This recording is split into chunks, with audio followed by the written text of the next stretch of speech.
In this episode today, I have two of my students are coming in to share their stories. I'm doing some student highlights this week because the doors to the second half Spark School are open and you only have a very short time, short window, only 4 days to get inside. But yeah, Christine and Fred were in the same cohort. They joined last January, February timeframe, same as this timeframe last year. And so I always love my students. Getting on a call with them is just joy for me. But it was funny because both of them each, or should say each of them, gave me chills in something they said during the episode. So you'll have to tune in to listen. But yeah, they're very different people. They have very different, unique personalities. As we discovered in the process. And Fred is retired. Christine has two jobs. So it's very interesting to hear their two different perspectives. But I wanted to have them on together because this is the program is an environment for developing friendships and for understanding yourself through others. Like you learn so much about yourself through these conversations, through these coaching calls, and you make friendships from it that are very special. And so witnessing somebody get a breakthrough is unlike anything. Getting your own breakthrough is so valuable, yes, but you can actually get breakthroughs by watching someone else get a breakthrough. And that's what this program does inside the group coaching. And it's just amazing. I didn't ever experience it until I had a group coaching program through my coach. And I was like, this model is amazing. It's amazing. I want to do this. I want to be able to experience this and change lives in this format. My experience led to me doing this. And so I just love it. I want you to meet some what I call Spark Sisters. Now we call ourselves. Here we go. So welcome to another episode of Living Your Sparked Second Half. And I have two, what I like to say, sparked second half souls. This is what I call my students because I love the name. We all have souls. Some of us are sparked and some of us aren't. And most of my students, when they come in, the reason they come in because they're unsparked. And so we get sparked in the program. And pretty much everybody is like 50 and up. I think one person was 49. And Fred, who's on today, she's 72, I think, right? Unless Yep. you've gotten older since I know Not you. yet. Not yet. Soon. Not yet, though. And then we had a couple that were 77 and I made them accountability partners and they loved it. They became really good friends. So anyways, I have Christine Carter and Fred Wagner here, or Fredrica, but she goes by Fred. So welcome. Thank you. Hi. Hi, Christine.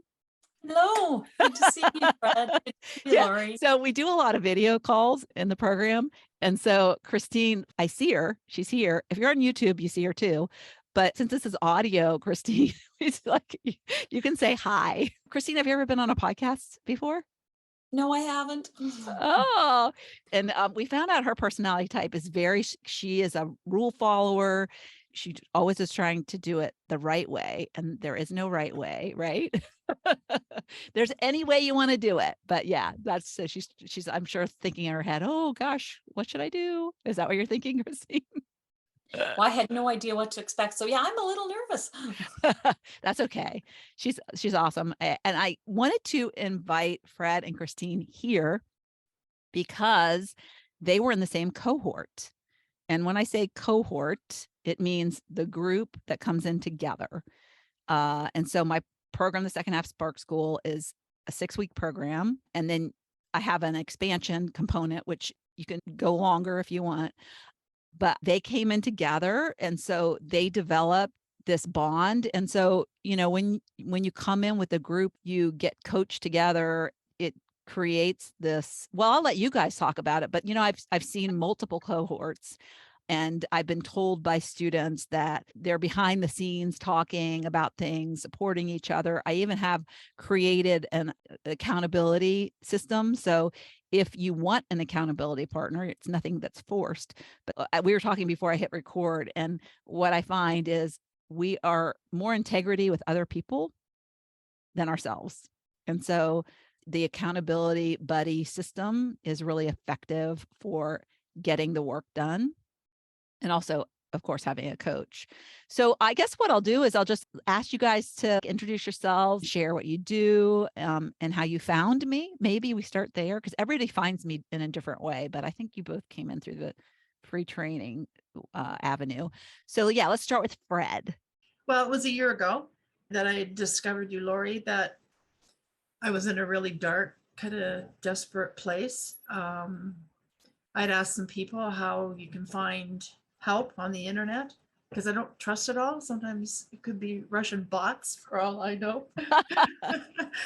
And excuse me, you popped up on Instagram as Not Your Average Grandma. And I thought, yeah, that's me. I'm not your average grandma. And I did Google you and I went to your website and I checked you all out to see if it was for real because I knew I needed help, and I had just knew that it was time to seek outside help. I needed to pay for it. Really, I knew I needed to do that in order to get the help that I needed and wanted at the time. Yeah. And so what were the signs that you knew you needed help? How are you feeling? I like people a lot of times, they feel guilty. I find that women a lot of times feel guilty. They think, oh, I should be happy and let me just suck it up. And Exactly. yeah, I did. Yeah, I did. And I knew I wasn't doing enough. And I thought about maybe what my kids might be thinking of, what's mom doing? Here it is January. We haven't heard from her. But I knew myself, I knew I was kind of getting into a darker hole. I do suffer from seasonal, what was seasonal disorder, affect sad. disorder, I think it's called. Yeah, Sad. something Yeah. sad. Yes. But that usually doesn't hit till about February. We go through that dark stage, right? Because I'm in Eastern Ontario and it is getting brighter longer, but we're still in the middle of winter and don't see a lot of sunlight. But I was pretty depressed. I did get out of bed because I have two dogs. I'm a dog owner, so therefore I had a responsibility to them. I at least had to get out of bed to open the door so they could go out. But it was pretty desperate, and I would just sit here feeling lost with no direction. I didn't have any umph or gumph, I just didn't want to do anything and knew I needed some help. So you came along just at the right time. Yeah. I Yeah. manifested you, I think, is what I really did. Yeah. We'll have to talk about your other manifestation before we wrap up. Oh, yeah. Yeah. Yeah. So Christine. Okay. Well, kind of like Fred, I found you on social media. I found you on Facebook, and it was the Not the Average Grandma tag that, yeah, I'm like, I don't want to be an average grandma. I want my kids to see me as somebody who is still fun and likes to do things and has this vitality. And I think it was a year ago, and that's how Fred and I ended up in the same cohort. We took the free training and thought, okay, well, this is great, but there's more there.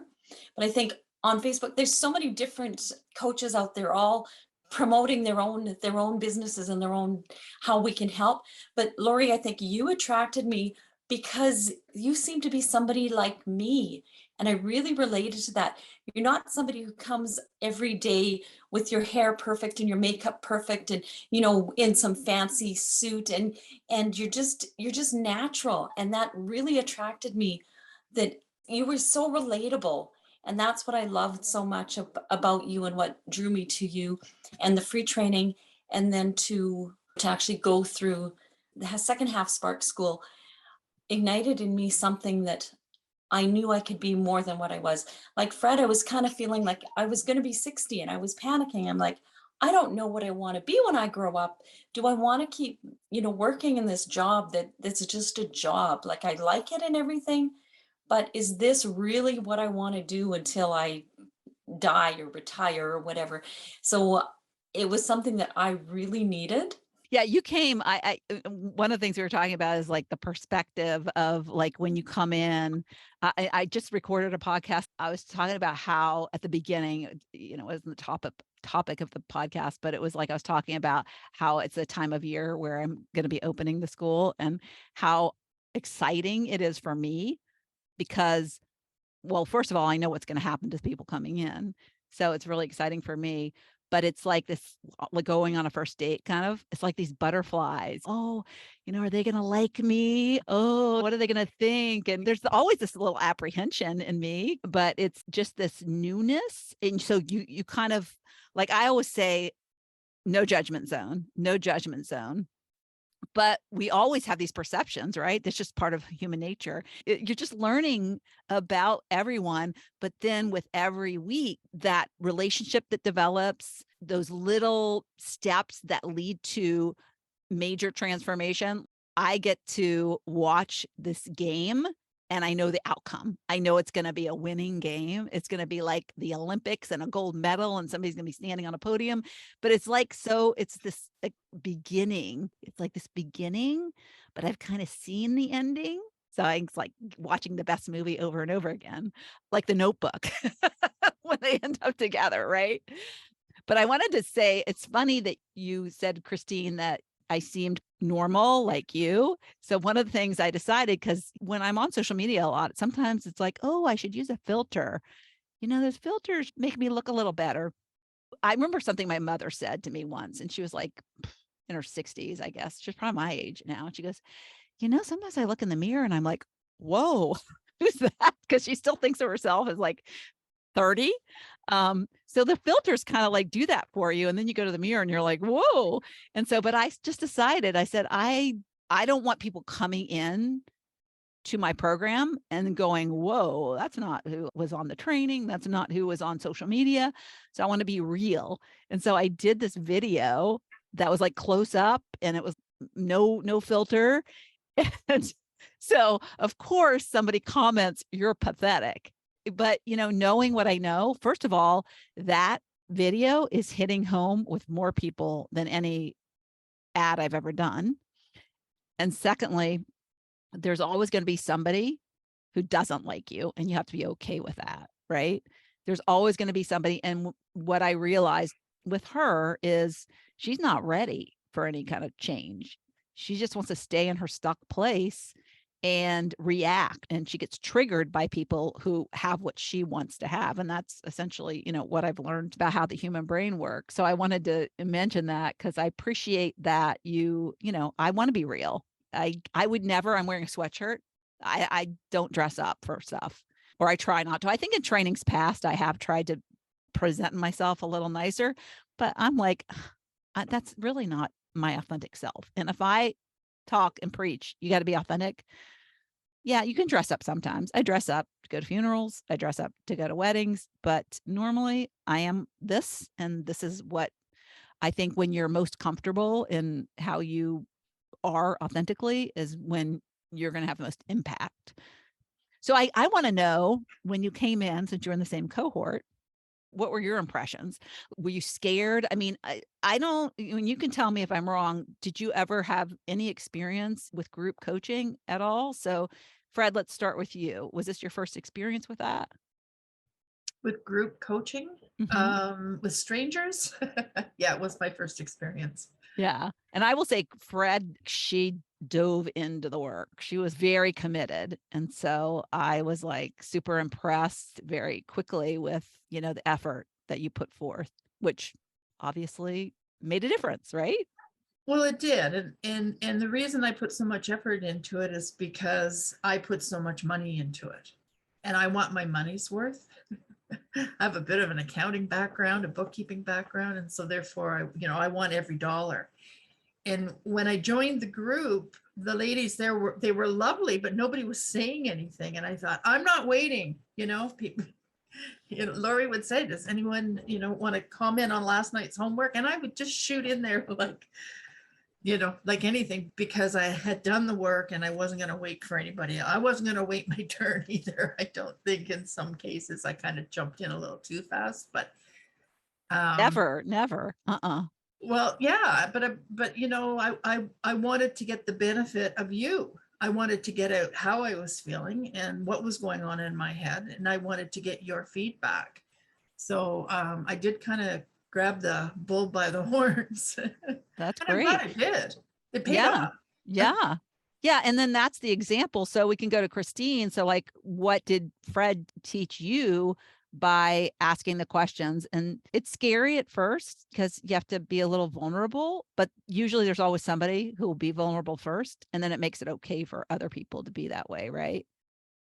I know, like Fred, this was my first kind of coaching type of experience. And yeah, I was very apprehensive, very, very reserved. So I really appreciated it. And I learned so much. And it drew me to Fred because she was willing to be so vulnerable and so able to lay everything out on the table. And because of that, I was able to learn from that and then eventually kind of break out of my shell a little bit and realize, you know what, it's okay for me to share and for me to be vulnerable as well. So I really, really appreciated that so much. Yeah, and I think we learned you have different personality types, and I think Christine, yours is more of a withholding, holding back because you want to do it the right way, which like that's a fine personality type to have. But a lot of times when we have these personality types, if we're not aware that that's innate in us, we struggle with it because we're like, well, that's different than so and so, so it must be wrong. So we want to put everybody in the same. We're not all come from the same gingerbread cookie shape. We're like all our own unique shapes. And so, but we're always comparing ourselves to other people. And that's, I think, what you learn to accept your uniqueness and how those strengths are actually positive, right? In many ways. Well, and I learned so much from other people because when they share what they've learned and what they've done and their struggles and trials to get where they want to go, it encourages me as well. So I really appreciate kind of the team that we build and the bond that we build with each other. And I really love the girls who were in my cohort. They were so amazing to learn with and to grow with. Yeah. People have asked me, why won't I help men? Because men do suffer from lack of purpose. It would just be a whole different ball game with different sexes in the group. And there's something about just women that is just, I like that. That's my preference. So I choose to have who I want in my program. And there's something that I think we'd lose if we weren't just women. Agreed. So Mothers and grandmothers too, right? yeah, Are- yeah. It's interesting. I think and we all have to market a message in a way to attract our ideal audience. And because I'm a grandma, it says not your average grandma, people automatically assume, oh, I have to be a grandma, Mhm. or oh, I have to have kids. And in fact, you can be in the program if you don't have kids and you're not a grandmother. It's just that when I talk, a lot of my references are about my kids leaving and the empty nest and how that killed me inside. And then some people are like, well, I still have kids at home. I don't have an empty nest. And I was like, well, are you empty inside? There's, yeah. So Christine, I want to go back to you for a minute because after we finished the 6 weeks and you were doing the rewiring, I loved it because, well, first of all, one thing I noticed with my students is that they come in with all these serious faces, even if they're really not serious because they're like not sure. They're like, oh my God, what did I do? I just spent a lot of money and did I make a mistake? So I think there's that going on.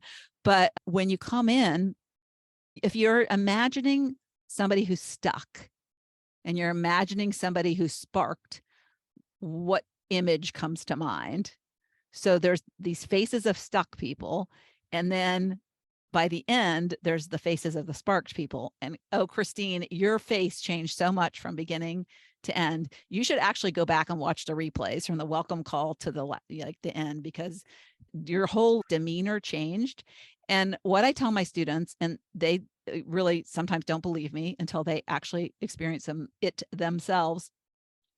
What happens is that this vibration, we have a vibration to us. We're made of atoms. Atoms have a positive and negative, proton and neutron, or something scientific terms, but we, just like a battery, has a positive and negative end. And so when we're stuck, we're negative. When we're sparked, we're positive. And so that's just an energy that emanates from us. And so Christine was showing up because she was more sparked. Her energy was different. You share the story about what happened because I loved it when you shared it in the group with us. I don't remember the story you're talking about, You're but raised like you did nothing. You did nothing, right? Yeah, I was kind of unsure, and I realized that for years I'd been putting on this mask of being who other people expected me to be and wanted me to be, and I wasn't being authentic at all.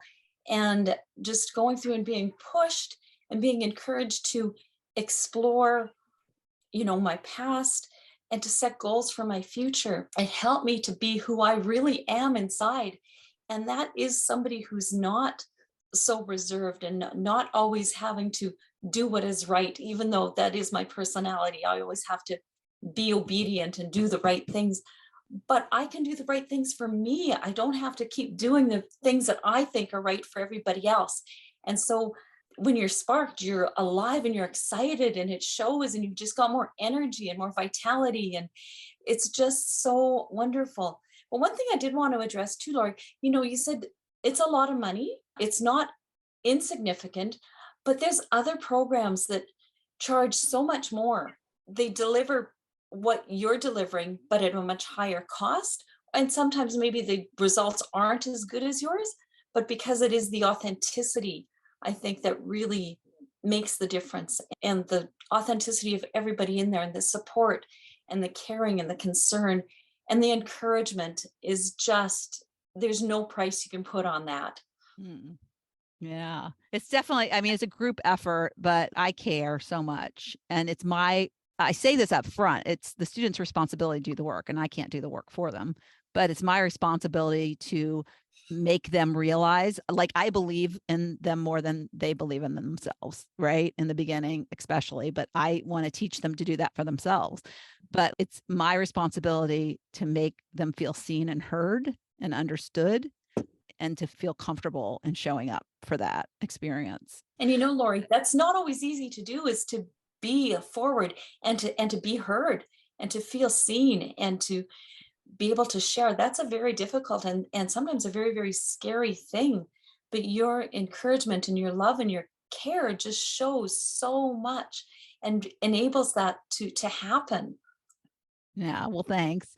So let's talk about your raise. So what was the experience of that? Because I don't think you were up for a raise, right?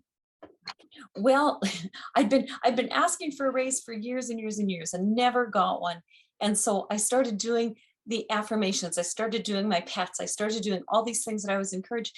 And all of a sudden my boss is like, okay, well, you did my performance review. And he goes, okay, I've got to talk to you. And he phones me and I'm thinking, oh my gosh, am I going to be laid off now? What's happening? And he says, okay, you can't tell anybody, you can't say anything, because everybody, how you asked for a raise. He said, everybody who asked for a raise got about a 2 or 3%. But he says, don't you say anything. You got 13%. And I was like, what? Thank you. And then at my other job, because I have a second job, I got a 15% raise and I didn't even ask for it. So I was just absolutely floored by that. Yeah, that's awesome. That's awesome.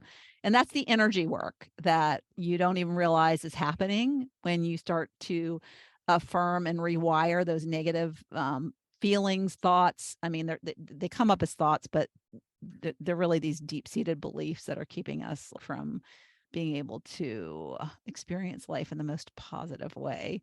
So one of the things I want to say also to you, Christine, is you're an example of somebody, like, people say I don't have time.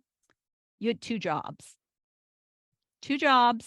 and she still made an effort to do the work. She did the work and she fitted in. And I can't imagine somebody, I mean, so easy to say I don't have the time. People who just have one job say they don't have the time, but you made your transformation a priority and you showed up on all the calls. Often, at night you're tired. So I don't know what made you decide for yourself that you weren't going to make time as an excuse when you have like such a busy life. I think what we prioritize is what's important to us. And because this was important to me, I made the time. And I teach Sunday school too, so I have to prepare for Sunday school. So, but yeah, the things that are important, there's always time for. Yeah, that's great.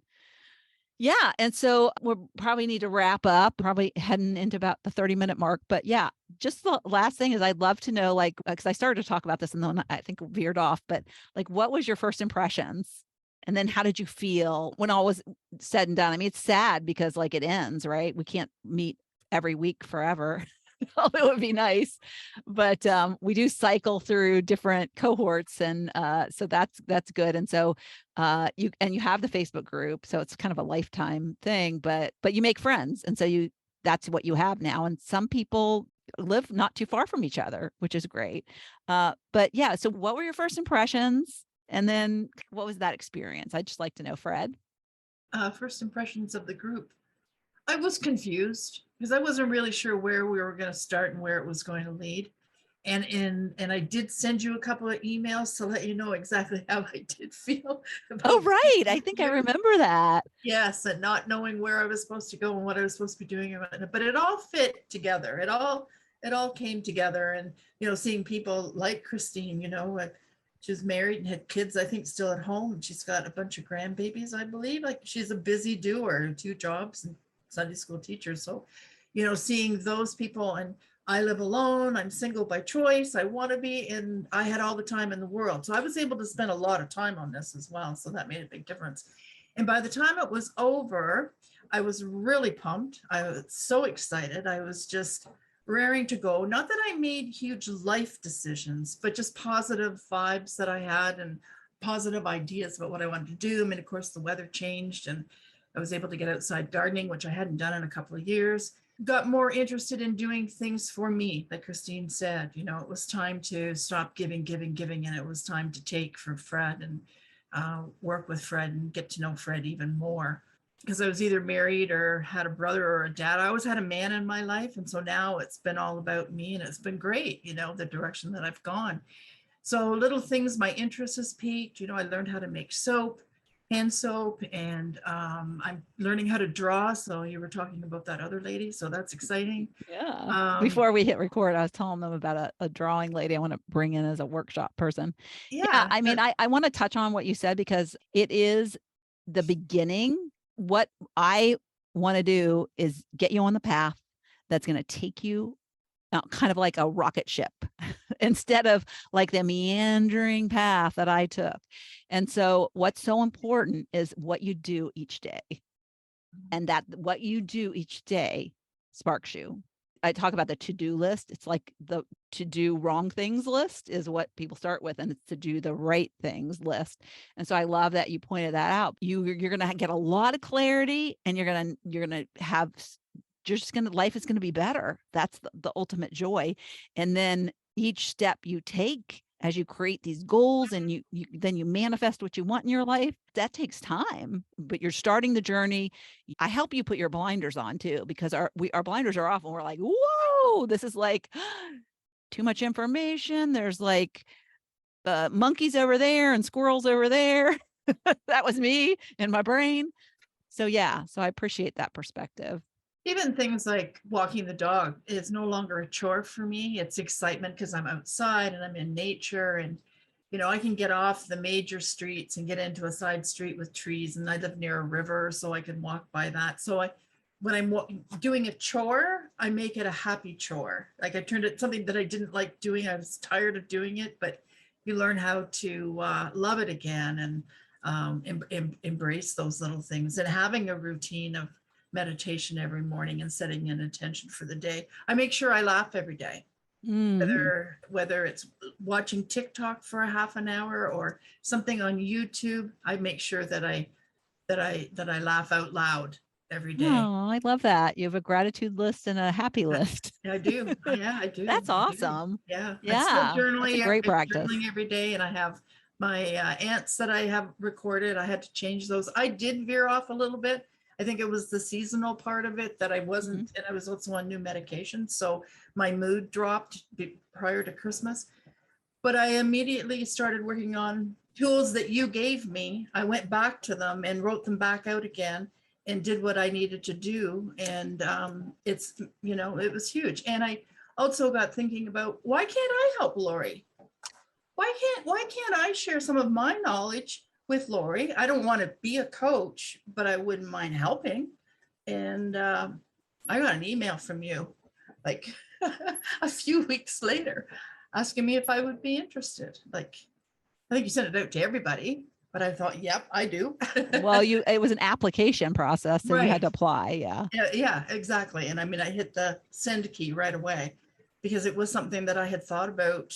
I kind of dreamed about. I thought that would be cool, you That's know? so crazy when you told me that. I mean, I got chills just you saying it again. I mean, I know Yeah. it's happening, but it's like, yeah, the fact that you put that thought out in the universe and then it happens and we never know the how and the when or the whatever, and you just have to be patient. And I love that you do the work. It's like this shift of perspective. And you have been such a great example of that. And we were talking before we started recording, is even I fall off the wagon, but having these tools is so life-changing, and you can open them up anytime and apply them. And old habits die hard. And so we just have to keep practicing these new habits if we want to have the life that we want. And the last module, actually, it's called aligned action. And I teach identity work in there. And that is like, I think, really profound work that needs to be done. And so, yeah, so I think we all fall off the wagon on different things, and it's just continual work if we really have our sights set, and if we're doing purposeful work and we have a mission behind it, then it's much easier to not fall off the wagon. But anyways, I was also thinking how lucky your little dogs are, because yeah, they're getting the benefits because They there's are. this ripple effect, right? Christine got a raise. I clearly believe that she got a raise because of the energy she was putting out. So the people around her in the office probably are happier because she's happier. And so I was just, the same applies to your pets. And now they get to go on walks by the river, and yeah.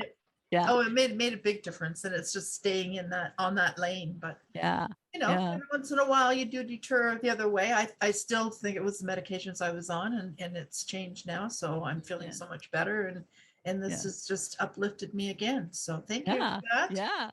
So yeah, so I'm doing this new thing in what Fred was speaking to, where I have people who, one of the requirements is you had to have done all the work. And I can even tell because I can go into the course and see if people have finished the work, done the exercise, and that I know that they had their transformation. And so, yeah, and so support the students that are coming in to make them have an even better experience. Because when people come in, they kind of see me as, oh, I'm the one who's got the knowledge, even though I learn every day, but that's kind of their perception. So to have people that have been them and gone through what they're going through is like, so I really have been wanting to do this. And I'm so glad that I'm in the process of implementing it now. And yeah, so Fred's willing to be my guinea pig. So I appreciate that. So Christine, yeah. So I love for you to speak to, as we wrap up, like the ripple effect, because you have kids too. Did you feel like, what I want to say too is that a lot of the women who come into my program have difficult relationships with their kids or their in-law kids or their, whatever, their parents maybe who they're taking care of. And so the work that's done is by doing inner work on yourself actually changes the relationships. And that's what you discover. And I know that because my relationships have changed. And so I've personally experienced it. So I know it works. And then I've seen the changes that happen with the students. So I like to say that if people think, oh, I don't have time, or this is selfish because I have to do all these other things. And I believe that you're more selfish for not doing what makes you happiest, because by you being happiest, it's making the people around you happier. And if they're not happier because you're happier, then you need to find new people. And that's just the bottom line, the truth. Yeah, you need to find new people who will be supportive of the happier you. But over time, some spouses in particular are resistant to change, or their spouse changing, because everybody wants to stay the same, even though it's miserable. The journey that you go on is what is needed for the world to be a better place. I say that, but I say it with complete conviction that is the outcome that happens. So anyways, Christine, what did you see change in terms of like the ripple effect of your change? Okay. Well, I think I was having a really difficult time with my older daughter, and she just saw me as the enemy. And now we have our relationship has changed so much that she knows she can come to me when she's having a bad day. In fact, a few weeks ago, she just called and I just need my mom. And she lives over 3 hours away from me. So the fact that she just called just because she knew that I would be there for her and I would have her back. And then I was so much more comfortable instead of me putting up those barriers and thinking that she's going to criticize me or be negative, just to be open and to be honest and to just have that relationship like we had when she was young. That has been the biggest blessing for me. Yeah. Yeah, that's really powerful. I got chills with that too, because what we learn in the personal development we do, we can help the loved ones with. You know, it's super powerful. And I love that. That's the first I heard you explain that. And that's just beautiful. I love that. I know your kids are very important to you, as most of us, our kids are important to us. But I remember that was something that you struggled with in the beginning. So that makes me so happy. Well, and So Laura, yeah, yeah. sorry, sometimes the work was hard. Like it was hard. It's And hard to dig deep. Yeah. oh my Face gosh. the reality. And yeah. Yeah, somebody in the free group, she posted about, because I asked them to think back to a time where they weren't happy and they weren't lit up and excited about life. And somebody expressed, I mean, she shared and then she expressed that that was not fun, made me very unhappy to go back to that time. And it's like, yeah, yeah. You need, I created a new quote for the training. I'm not going to reveal it here, but it's like really powerful. But you have to go back and look at that. If you want to really have a deeper transformation, you need to dig deep and find those lessons within.